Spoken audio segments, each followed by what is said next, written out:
নেশাবিরোধী অভিযানে আবারও সাফল্য পেল রাজধানী আগরতলার পার্শ্ববর্তী আমতলী থানার পুলিশ।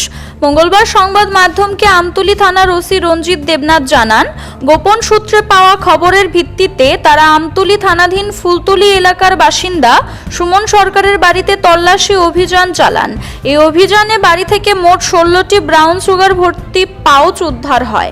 এগুলোর মধ্যে মোট 164 গ্রাম ব্রাউন সুগার ছিল। সে সঙ্গে নগদ 2,15,000 টাকাও উদ্ধার হয়।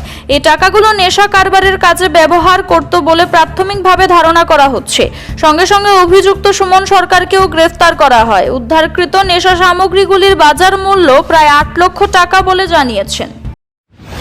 দিনে আমরা একটা গোপন যে সোর্সের ভিত্তিতে আমরা খবর পেয়েছি এবং এসবি থেকে আমরা একটা খবর পেয়ে আমরা রাত্র প্রায় 2টা নাগাদ আমরা একটা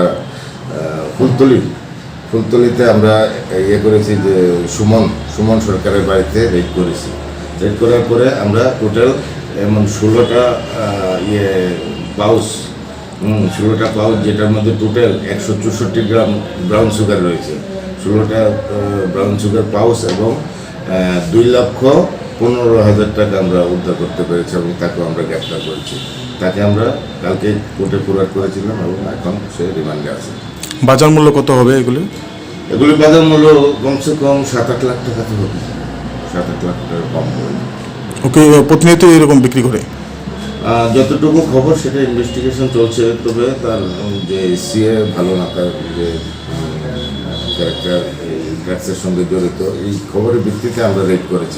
কতদিন ধরে এই ড্রাগসের সাথে বেশি দিন না, কম বয়স্ক ছেলে, প্রায় 2-3 মাসের আগেও সে একবার অ্যারেস্ট হয়েছিল, কিন্তু তার কাছে কোনো কিছু পাওয়া যায়নি।